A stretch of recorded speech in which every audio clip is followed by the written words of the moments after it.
Welcome viewers. आज हम लोग पढ़ेंगे स्प्रिंग। स्प्रिंग एक इलास्टिक ऑब्जेक्ट है जो मैकेनिकल एनर्जी को स्टोर करता है। इलास्टिक ऑब्जेक्ट, इसका वर्क है store of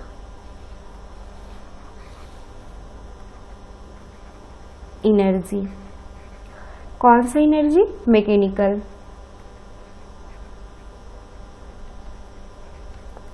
okay, type, spring का टाइप अभी हम लोग पढ़ेंगे।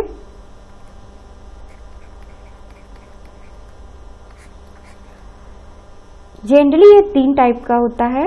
सबसे पहला helical spring, helical spring. Second spiral spring and third leaf spring. Helical spring भी 2 टाइप के हैं, ठीक है, क्लोज और open. Close helical spring and second open helical spring. First में देख रहे हैं हम लोग close helical spring. Close helical spring का शेप बिल्कुल इस तरह से होता है, ठीक है। ये जो आप देख रहे हो नंबर ऑफ कॉइल्स है, तो नंबर ऑफ कॉइल्स इसका इतना क्लोज होता है कि ये एक प्लेन की तरह दिखता है। दैट मीन्स अगर आप फ्रंट साइड से आप इसे दिखोगे तो लगेगा कि सारा ये प्लेन है, जबकि ये नंबर ऑफ कॉइल्स है, ये इसीलिए इसे क्लोज हेलिकल स्प्रिंग कहते हैं। और सेकेंड है ओपन। ओपन का अर्थ है कि जो नंबर ऑफ टर्न्स जो है ये बहुत ही दूर दूर पे होता है, ठीक है, इसके बीच में गैप बहुत ही ज्यादा होता है। आप देख सकते हैं बिल्कुल इस तरह से। स्पाइरल स्प्रिंग, जैसा कि नाम ही है, ये स्पाइरल शेप में होता है इस तरह से। लीफ स्प्रिंग, लीफ स्प्रिंग को हम लोग देख सकते हैं, ये इस शेप में होता है। जनरली ये हैवी व्हीकल्स में यूज होते हैं। ट्रक में आप इसे देख सकते हो।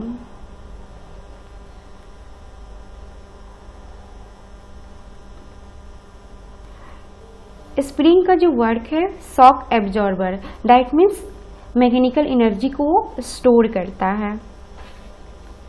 एक चीज ध्यान देने की बात है कि जब स्टिफनेस की हम लोग बात करते हैं तो स्टिफनेस, अगर कोई भी बॉडी इजीली डिफॉर्म हो जाए, ठीक है, बॉडी दैट मीन्स यहाँ पर स्प्रिंग की हम लोग बात कर रहे हैं कि इजीली डिफॉर्म हो जाए तो उसका स्टिफनेस कम होता है।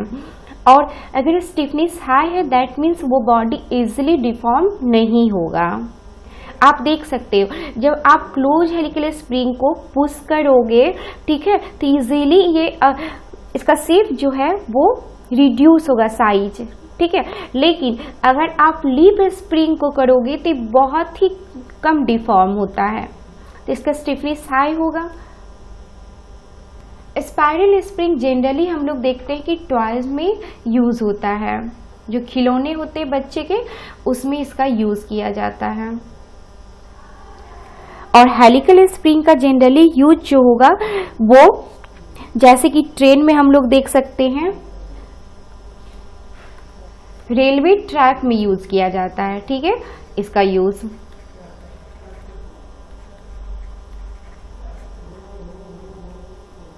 रेलवे वैगन को रोकने के लिए रेलवे ट्रैक में यूज किया जाता है हेलिकल स्प्रिंग का।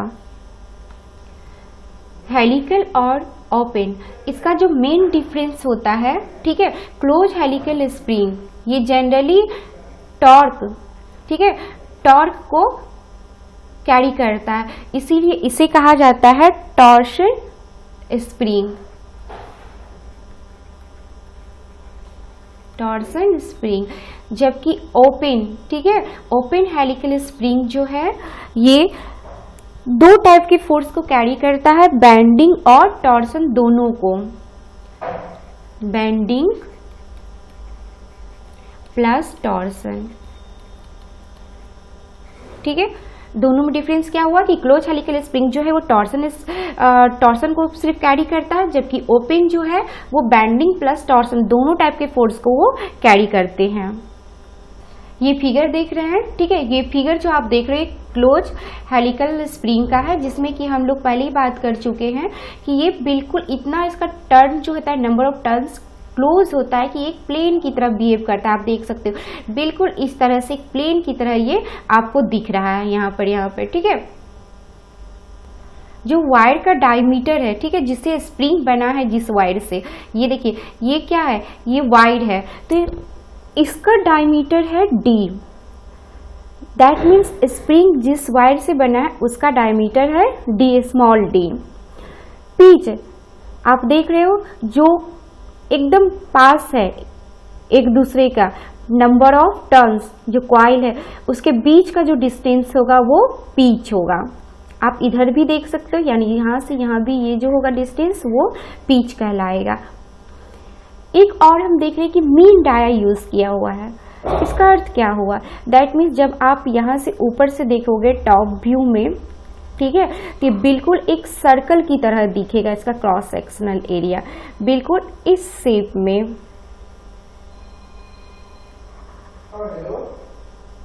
ये इस शेप में, ठीक है, यहाँ पर। तो इसको मैं एक जूम करके बता रही हूँ, 1 मिनट।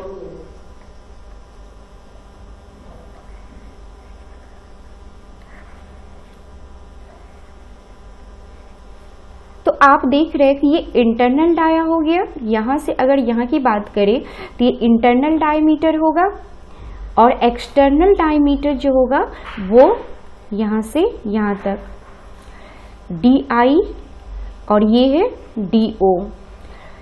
मीन हम लोग ले रहे हैं कि इन दोनों के बीच का, ठीक है, एवरेज, दैट मीन्स यहाँ ये डायमीटर शो किया गया है। तो ये जो डायमीटर है जो येलो कलर का हम लोग दिखा रहे हैं, ठीक है, ये डायमीटर D है। आप देख रहे हो कि यहाँ से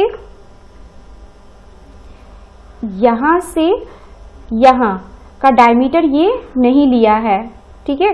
यहाँ से यहाँ का जो डायमीटर होगा वो DO होगा, आउटर डायमीटर, और इनर का हो जाएगा यहाँ से यहाँ का, ठीक है, वो इनर होगा DI। इसीलिए दोनों के बीच का यानी एवरेज लिया गया है D, इसीलिए इसको कहेंगे मीन डाया। मीन डाया किसका, स्प्रिंग का, और जो स्मॉल d है वो है वायर का डायमीटर। तो यहाँ पर हम लोग लिख सकते हैं जो स्मॉल d है वो है diameter of the wire, diameter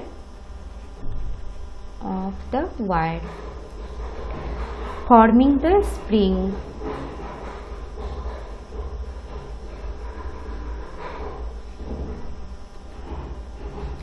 capital D mean diameter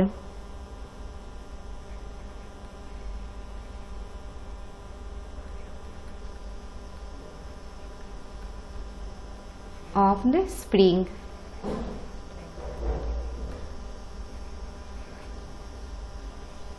peach, P for peach,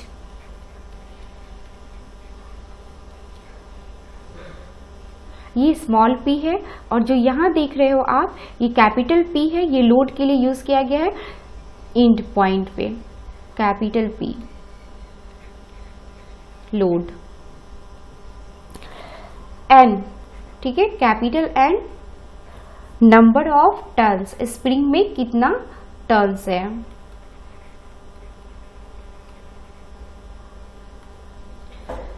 और यहीं से हम लोग रेडियस ले रहे हैं, ठीक है, R को कहेंगे mean radius of the spring.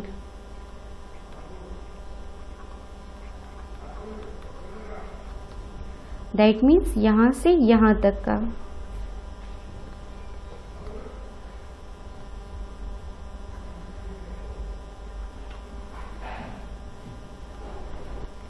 यहां से यहां तक का जो है कैपिटल R।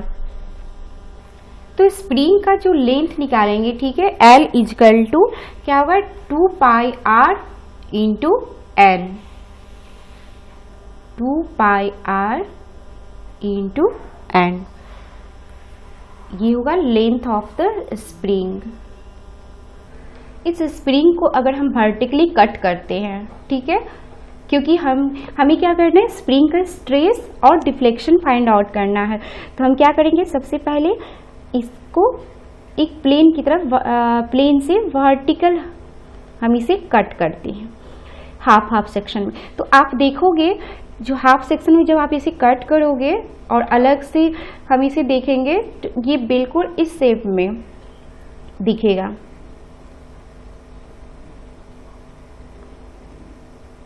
इस शेप की तरह दिखेगा, ठीक है। ये बैक साइड वाला है, ठीक है। फ्रंट साइड में अगर हम देखें तो बिल्कुल इस तरह से ये इस तरह से ये दिखेगा।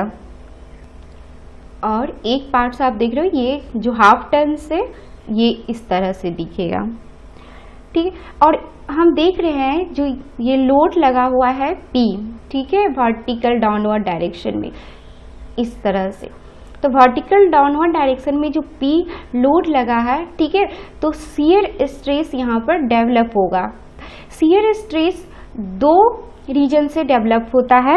सबसे पहला होता है शियर फोर्स के कारण और दूसरा होता है टॉर्क के कारण। लेकिन हम यहाँ पे अगर बात करें, ठीक है, तो शियर फोर्स क्या लग रहा है, डाउनवर्ड डायरेक्शन में लग रहा है लोड, तो शियर फोर्स डाउनवर्ड डायरेक्शन में। तो अब क्या होगा कि ये टॉर्क लग जाएगा इसके कारण,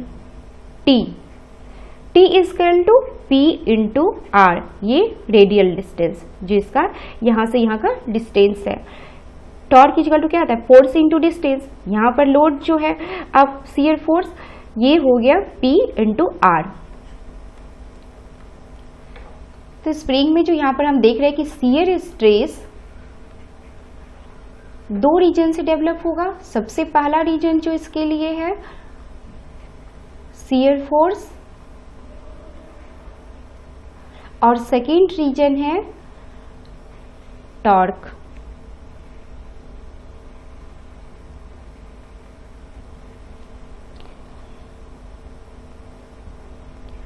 torque T equal to P R. Torsion formula लिखेंगे। टॉर्शन फार्मूला से T by J equal to tau by R equal to G theta by L। ये है टॉर्सन इक्वेशन।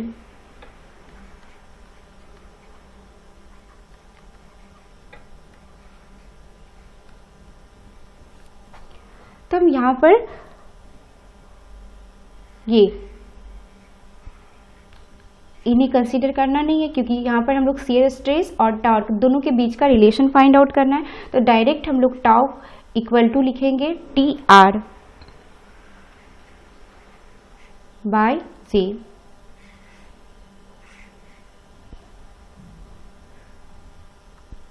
और स्प्रिंग एक्चुअली क्या है, सॉलिड सर्कुलर होता है, ठीक है। तो टाउ मैक्स का वैल्यू हम लोग प्रीवियस वीडियो में देख चुके हैं। टाउ मैक्स का वैल्यू होता है 16t bye pi D Q, ठीक है, ये चीज। तो यहाँ पर तो टॉर्क जो यहाँ पर डेवलप हो रहा है, ठीक है, पी आर के इक्वल, तो इसको हम लिख सकते हैं 16p R by pi D Q.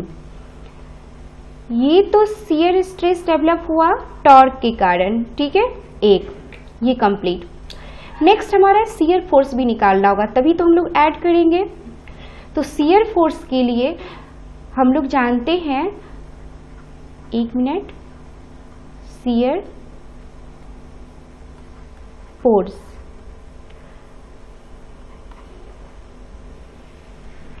जो लग रहा है वर्टिकली डाउनवर्ड P। अब शियर स्ट्रेस निकालेंगे। शियर स्ट्रेस निकालने के लिए क्या करना होगा, P बाय A यानी फोर्स बाय एरिया। और एरिया क्या हो जाएगा यहाँ पे, P by pi by 4 into D square. ये टोटल टर्म आएगा। तो ये हो गया दूसरा। अब 1 और 2 दोनों शियर फोर्स को ऐड करेंगे तो वो इक्वल हो जाएगा शियर स्ट्रेस का जो स्प्रिंग पर डेवलप हो रहा है। किसके कारण? एक टॉर्क के कारण, एक शियर फोर्स के कारण। तो नेट जो शियर फोर्स होगा, ठीक है, नेट स्ट्रेस इक्वल हो जाएगा इसके 16 PR bye pi D cube plus P by pi by 4 into D square. ठीक है, इसकी इक्वल हो गया। शियर स्ट्रेस मैक्सिमम जो होगा वो हम लोग लिख सकते हैं P by pi by 4 into D square plus 16 PR bye pi D cube, ये टोटल।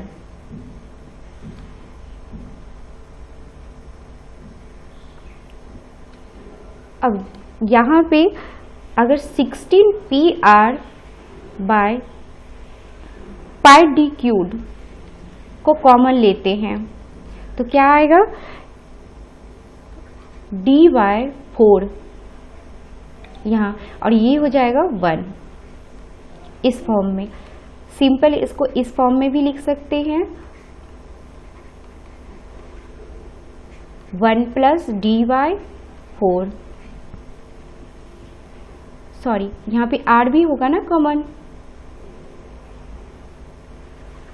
क्योंकि यहाँ पर r लिए है तो r कैंसिल होगा तभी ये टर्म आएगा। तो यहाँ पर 4r, that means tau max, ये स्प्रिंग पे जितना नेट शियर स्ट्रेस लगा है उसका ये एक्सप्रेशन हुआ। एक्चुअली ये भी देखा जाता है कि अगर मान लीजिए कि शियर स्ट्रेस नहीं दिया हुआ है न्यूमेरिकल में और आपको बनाना है तो कभी कभी इसलिए भी इसे कंसीडर करते हैं कि शियर स्ट्रेस अगर शियर फोर्स के कारण जो डेवलप हो रहा है और एक हो रहा है टॉर्क के कारण, तो टॉर्क के कारण जो यहाँ पर हम देख सकते हैं ये टॉर्क के कारण हो रहा है और ये शियर फोर्स के कारण हो रहा है। तो शियर फोर्स के कारण जो शियर स्ट्रेस डेवलप हो रहा है वो टॉर्क के कंपैरिजन में बहुत ही मतलब स्मॉल होता है। ठीक है, इसीलिए क्या करेंगे, इसको नेग्लेक्ट कर दिया जाता है। यानी इस फॉर्म को इस फॉर्म में भी लिख सकते हैं हम tau max.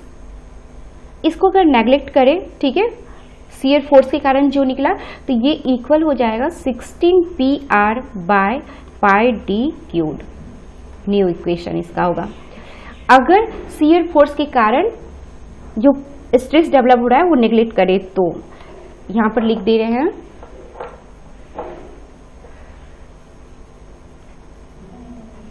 Tau max due to shear force very less than with comparison to shear force shear stress due to torque। तब ये केस होगा। अगर यहाँ पर हम रेडियस को डायमीटर यानी मीन डायमीटर के टर्म में लिखेंगे तो ये इक्वेशन को इस तरह से लिख सकते हैं टाउ मैक्स और 16 PR, r का क्या लिखेंगे d बाय 2 लिखाएगा। ठीक है, तो 2 ये वाले को लिखेंगे d बाय 2 में, तो यहाँ पर d बाय 2 होगा तो 2 नीचे हो गया, 2 16 को कट करेगा तो यहाँ पर 8 हो जाएगा। ठीक है, तो यहाँ पर लिखेंगे हम लोग 8PD और नीचे हो जाएगा पाई डी क्यूब। ये आप देख सकते हो करके, देखिए 16PD by 2 into pi D cube. अब 2 को 16 से कट करेंगे तो 8 हो गया, तो 8PD, ठीक है, बाय पाई डी क्यूब इस फॉर्म में आएगा। अगर डायमीटर दिया रहे, ठीक है, तो इस इक्वेशन को हम इस फॉर्म में भी लिख सकते हैं। और यहाँ पर ध्यान देना है जो D है वो डायमीटर जो है वो कॉइल का है और स्मॉल d जो है ये डायमीटर है जो वायर का है जिससे कि स्प्रिंग बना है। Okay, thank you. Next lecture में हम लोग डिफ्लेक्शन पढ़ेंगे, डिफ्लेक्शन ऑफ द स्प्रिंग।